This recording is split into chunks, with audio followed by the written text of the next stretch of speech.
Hello दोस्तों, कैसे हैं आप सब। स्वागत है आपका परफेक्शन आईएएस के यूट्यूब चैनल में।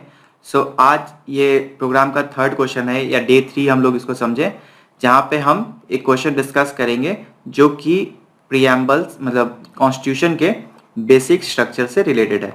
इससे पहले हमने प्रीएम्बल का एक क्वेश्चन किया था और एक फंडामेंटल राइट का बहुत इंपॉर्टेंट क्वेश्चन किया था। अगर आपने उस क्वेश्चन को अटेम्प्ट नहीं किया तो भी आप उसके वीडियोस को देखो, क्योंकि अब आप देखोगे कि जैसे कि हम बेसिक स्ट्रक्चर्स को भी डिस्कस करेंगे तो वहाँ पे भी कुछ एलिमेंट्स होंगे, कुछ केसेस होंगे जो सेम रिपीट होंगे। ठीक है, तो एक क्वेश्चन का जो एग्जाम्पल है, एक क्वेश्चन का जो केस है, वो आप दूसरे क्वेश्चन में यूज कर सकते हो और उस वजह से आपके जो सिलेबस है, आपके जो एग्जाम है, उसमें कंटिन्यूटी आपको मिलेगी। तो चलिए आज के क्वेश्चन को डिस्कस करते हैं। क्वेश्चन कह रहा है कि डिस्कस। तो हमने बताया था कि जो ये पहला वर्ड होता है इसको क्या हम लोग बोलते हैं, डायरेक्टिव वर्ड बोलते हैं।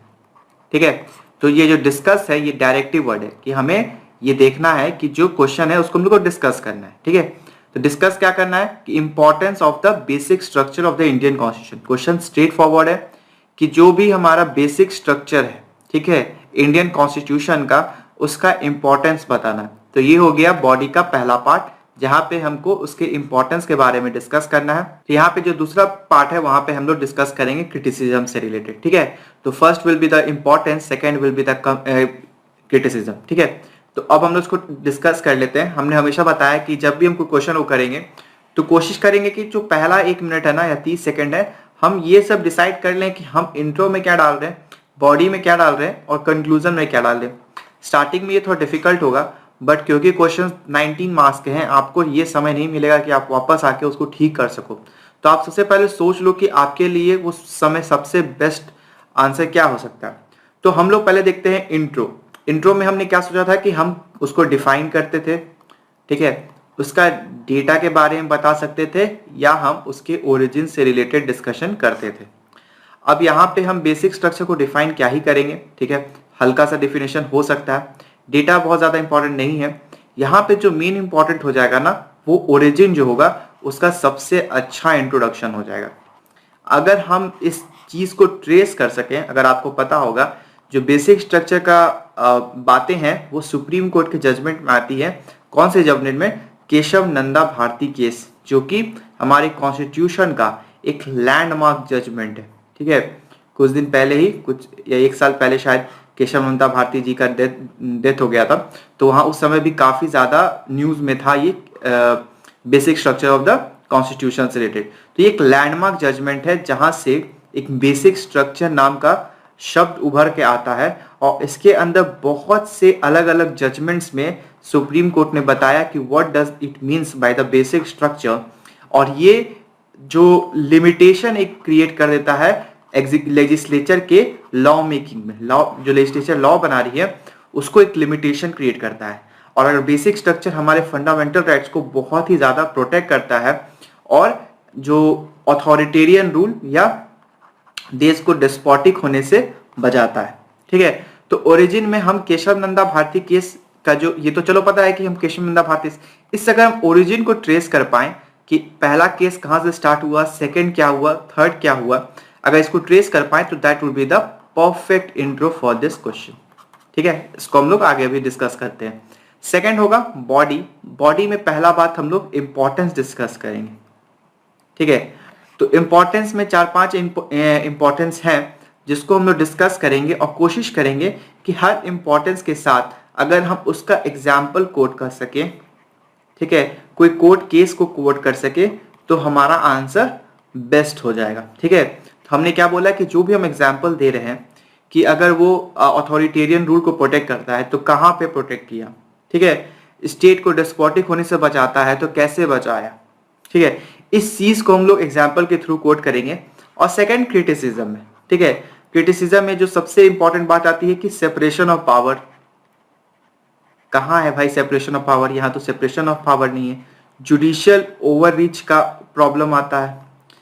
जो बेसिक स्ट्रक्चर है उसका कोई प्रॉपर डेफिनेशन नहीं है। जो सुप्रीम कोर्ट के जजमेंट्स हैं वो वैरी करते हैं बेसिक स्ट्रक्चर से रिलेटेड। ठीक है, तो ये कुछ क्रिटिसिज्म है। तो कुछ क्रिटिसिज्म हो गया, कुछ इंपॉर्टेंस हो गया। कंक्लूजन में हमने देखा कि basic structure is still there in our constitution, right. तो कॉन्स्टिट्यूशन में अगर हमने देखा सबरीमाला केस में, तो वहां पे भी डॉक्ट्रिन ऑफ एसेंशियलिटी को प्रोवोक किया गया और बेसिक स्ट्रक्चर की तरह उसको लिया गया। तो इसका मतलब है कि अगर कोई चीज अभी भी प्रेजेंट स्टेट में यूज हो रहा है, इसका मतलब वो इंपॉर्टेंस है, ठीक है। तो जो हमारा व्यू पॉइंट भी होगा वो बेसिक स्ट्रक्चर के लिए ही होगा, and will say that basic structure is very necessary as it protect our fundamental rights, it protects the values, the tenets of our constitution and this and that हम लोग पूरा करेंगे और हल्का फुल्का लिखेंगे कि the Supreme Court should keep this in mind that it doesn't do the judicial overreach now and then, otherwise it will destroy the fabric of our constitution under article 50 which says about the separation of powers। तो minutely हम लोग थोड़ा सा बोलेंगे कि supreme court को ध्यान रखनी चाहिए, बाकी चीज में हम बेसिक स्ट्रक्चर्स को एक लैंडमार्क जजमेंट की तरह मानेंगे और एक one of the most important features की तरह इसको डिस्कस करेंगे। तो चलिए अब हम लोग क्या करेंगे कि अब हम लोग थोड़े से इंट्रो में आते हैं और ओरिजिन को इसके बारे में समझते हैं। अगर हम ओरिजिन को समझने का कोशिश करेंगे तो सबसे पहले हम देखते हैं जो फर्स्ट केस आता है वो आता है शंकरी प्रसाद case 1951। So what happened in Sankari Prasad case, that constitution validity of first amendment act 1951 was challenged, ठीक है। तो ये चैलेंज हो गया, तो सुप्रीम कोर्ट ने इसमें क्या कहा कि the power of the parliament to amend the constitution also includes the power to amend fundamental rights. तो यहाँ पे राइट टू प्रॉपर्टी को चैलेंज किया गया था। किसको चैलेंज किया गया था? Right to property. उस समय वो क्या था? वो था एक फंडामेंटल राइट्स। तो सुप्रीम कोर्ट ने कहा कि अंडर आर्टिकल 368 जो पावर है पार्लियामेंट के पास अमेंड करने का कॉन्स्टिट्यूशन, वो फंडामेंटल राइट्स को भी अमेंड कर सकती है, ठीक है। तो फिर उनसे पूछा गया कि तो बताओ ये जो आर्टिकल 13 है अकॉर्डिंग टू द लॉ, वो लॉ कौन सा है? तो वो ऑर्डिनरी लॉज है, ऑर्डिनरी लॉज को कवर करता है and not the constitutional amendment acts, ठीक है। तो शंकरी प्रसाद में जो सुप्रीम कोर्ट है उसने फंडामेंटल राइट को प्रोटेक्ट करने से इनकार कर दिया और कहा कि हम सिर्फ ऑर्डिनरी लॉज को प्रोटेक्ट कर सकते हैं, सीएए के लिए हमारा प्रोटेक्शन नहीं है। उसके बाद चीजें बदलती हैं और गोलकनाथ केस में, जो कि 1967 में आया, काफी समय के बाद आ रहा है, उस समय फिर से कॉन्स्टिट्यूशनल वैलिडिटी ऑफ एक्ट 13 और आर्टिकल गोलकनाथ 1967 में क्या हुआ था कि स्टेट के कुछ एक्ट्स को 9th शेड्यूल में डाल दिया गया था, ठीक है। तो सुप्रीम कोर्ट ने फिर यहाँ पे एक अपने जजमेंट से अलग जजमेंट लेके कहा कि जो फंडामेंटल राइट है उसका एक ट्रांससेंडेंटल और इम्यूटेबल स्टांस है, मतलब तुम उसे गूंगा नहीं कर सकते हो, ठीक है, और it cannot be abridged. So in first fundamental right को वो बोला कि ठीक है आप बदल सकते हो, दूसरा में बोला कि आप फंडामेंटल राइट को कुछ भी चेंज नहीं कर सकते हो। तो ऑब्वियसली इसके वजह से क्या होगा कि जो गवर्नमेंट है वो गुस्सा आ जाएगी, और गवर्नमेंट गुस्सा आके क्या करती है कि बोलती है रुको बताते हैं, और 24th कॉन्स्टिट्यूशनल अमेंडमेंट एक्ट लाती है और वहां पे बोलती है कि आर्टिकल 13 और 368 के अंदर वो चेंजेस लाती है, और वो क्या कहती है कि हम आर्टिकल 368 के अंदर किसी भी फंडामेंटल राइट को चेंज कर सकते हैं, और जो भी हम चेंज करेंगे वो आर्टिकल 13 के लॉ के अंदर नहीं आएगा। मतलब कि पावर्स अपने आप को बहुत ज्यादा पावर्स देने का कोशिश करती है 24th कॉन्स्टिट्यूशनल अमेंडमेंट एक्ट के तहत। और अगर आप सोचो कि वो कोई भी फंडामेंटल राइट को बदल सकती तो कितना ज्यादा प्रॉब्लम क्रिएट हो सकता था हमारे सोसाइटी में, ठीक है। तब जाके हमने देखा कि एक लैंडमार्क जजमेंट आता है केशव नंदा भारती केस में, ठीक है, जहां पे सुप्रीम कोर्ट ने अपने गोलकनाथ केस के एजेंडा को बोला और बोला कि yes parliament you can do या you can change the FR through article 368, ठीक है।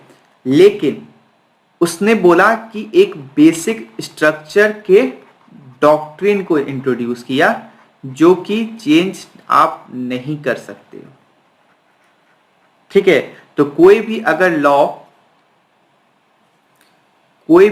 लॉ आता है जो कि बेसिक स्ट्रक्चर को एवरेज करता है, तो उसको हम नल एंड वॉइड कर देंगे।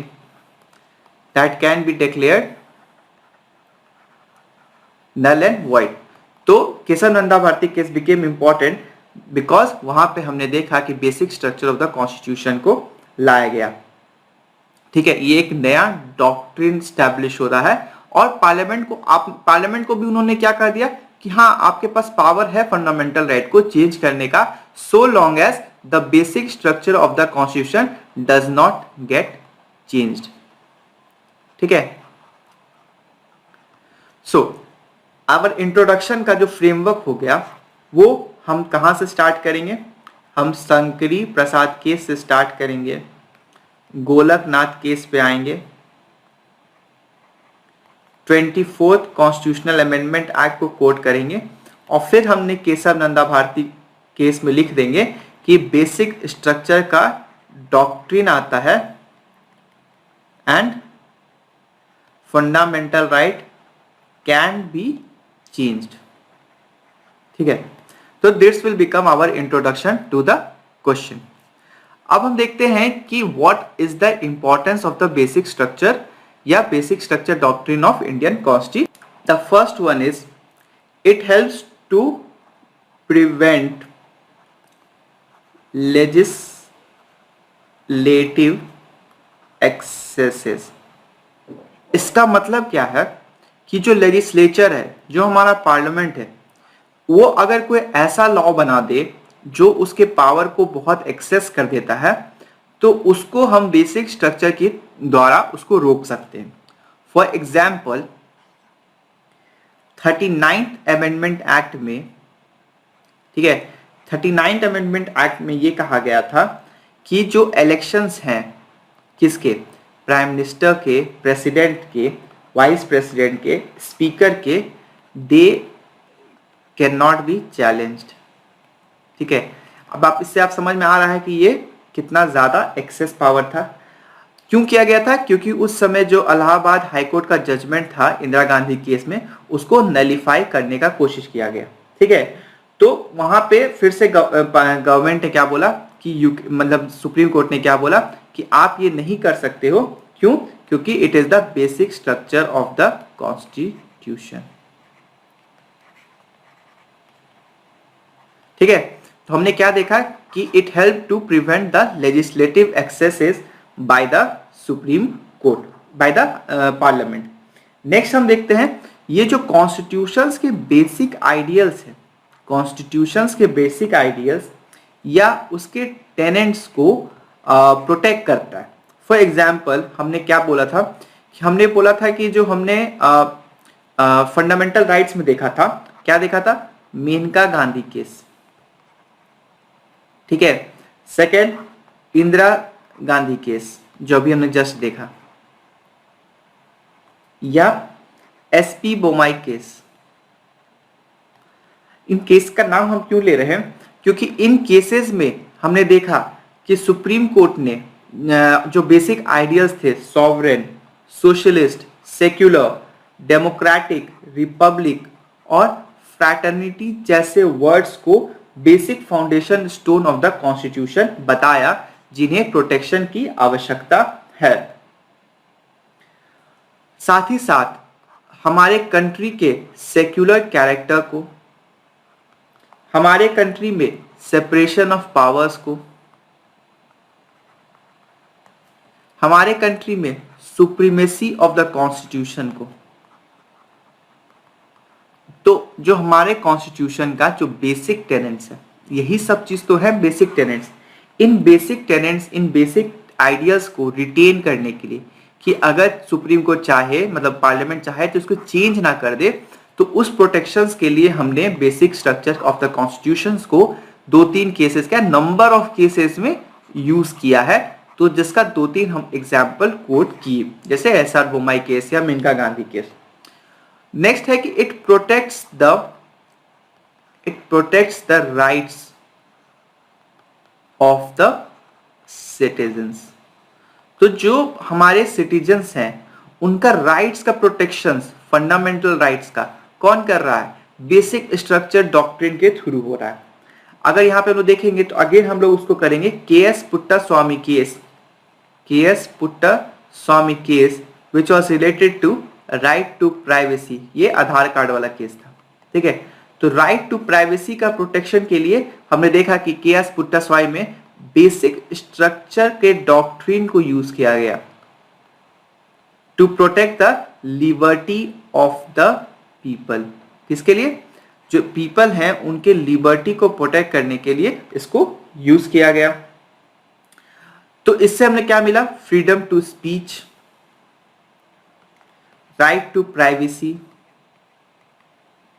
ठीक है। आगे बढ़ते हैं। फोर्थ हम देखते हैं कि इट प्रिवेंट्स, जो बहुत ही इंपॉर्टेंट है, it prevents state from turning into a authoritarian state, from turning into a authoritarian state, ठीक है। तो मतलब आर्टिकल 36 में जो आर्टिकल 368 में जो था कि कॉन्स्टिट्यूशन को पार्लियामेंट बिल्कुल बदल सकती है, तो अगर वो बदलना चाहे तो वो कॉन्स्टिट्यूशन पार्लियामेंट क्या करेगी? उसको एक ऑथोरिटेरियन स्टेट में चेंज करने का कोशिश करेगी। तो उसी चीज को प्रोटेक्ट करने के लिए, जैसे कि केशवानंद भारती केस इटसेल्फ, जहां पे आर्टिकल 368 का यूज किया गया और कहा गया कि parliament can meant any part of the constitution, however it should not alter the basic structure of the constitution. इसी चीज में एक बार जस्टिस वाई.बी. चंद्रचूड़ ने कहा, जो कि हमने पढ़ा था फंडामेंटल राइट्स में, कि that the government of laws should be maintain and not of men, ठीक है। जो गवर्नमेंट होना चाहिए वो लॉज का होना चाहिए, ना ही कि लोगों का। और इस चीज को हमने देखा स्टेट प्रोटेक्ट कर रही है। इसका मतलब है कि बेसिक स्ट्रक्चर के डॉक्ट्रिन से सुप्रीम कोर्ट फंडामेंटल राइट्स को बार बार प्रोटेक्ट कर रही है, और अगर फंडामेंटल राइट्स प्रोटेक्टेड है तो स्टेट जो है वो ऑथोरिटेरियन स्टेट नहीं बन सकता है। नेक्स्ट हम देखते हैं, it helps in making our constitution more of living body. इसका मतलब है कि अगर देखो टाइम चेंज हो रहा है, ठीक है, तो टाइम चेंज हो रहा है तो जरूरतें चेंज हो रही है, जैसे राइट टू प्राइवेसी का एग्जांपल था। तो उस चेंजेस को लेके जब चेंजेस आ रहा है या पार्लियामेंट को भी चेंजेस करना अलाउड है, तो जो बेसिक स्ट्रक्चर है हमारे कॉन्स्टिट्यूशन का, जो बेसिक फैब्रिक है, जो बेसिक वैल्यूज है, जैसे सोशलिस्ट, सेक्युलर, डेमोक्रेटिक, ये चेंज नहीं होना चाहिए। Still there needs to be a change for the continuity in the society and the basic structure make sure that it happens, right. अब हम लोग थोड़ा सा ड्रॉबैक्स को देखेंगे कि what are the drawbacks associated with the basic structure doctrine. तो सबसे पहला और जो सबसे बड़ा डॉक्ट्रिन है कि देयर इज नोवेयर मेंशन, ठीक है। जो बेसिक स्ट्रक्चर डॉक्ट्रिन है वो कहां से आया? केशवानंद भारती केस से आया, यानी उसके पहले कभी भी बेसिक स्ट्रक्चर डॉक्ट्रिन आया ही नहीं था।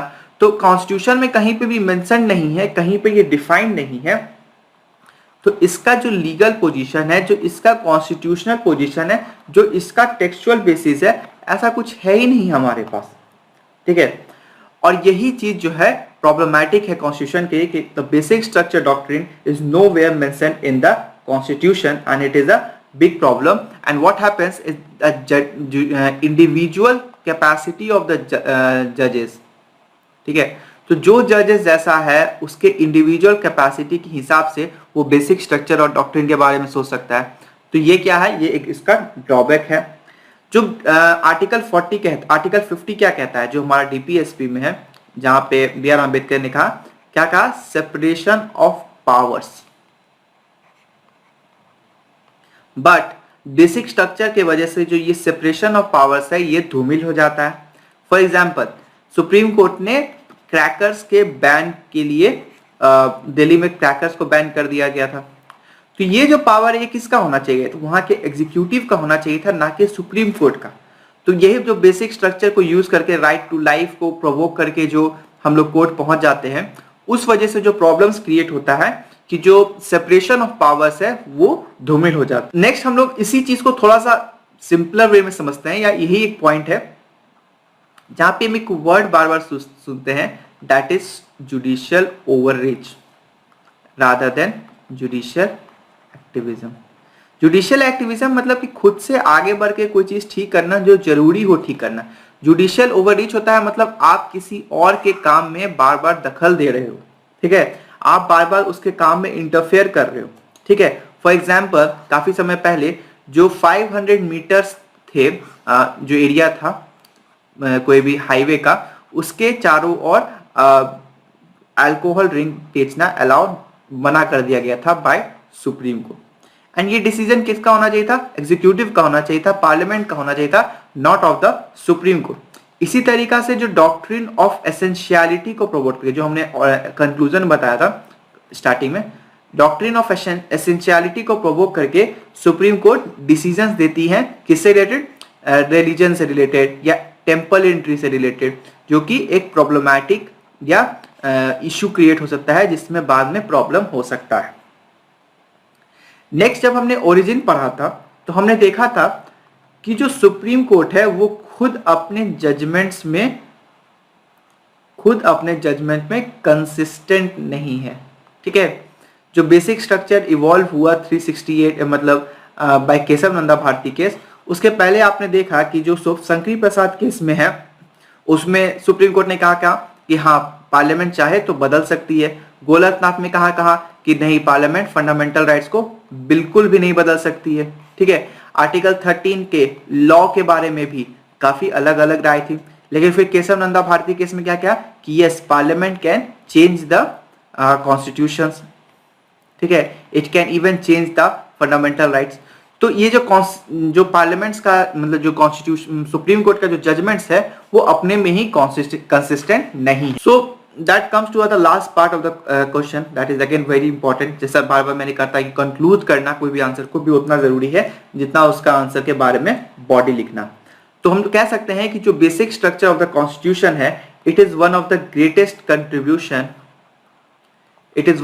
Greatest contribution by the Indian judiciary. Why I am saying so?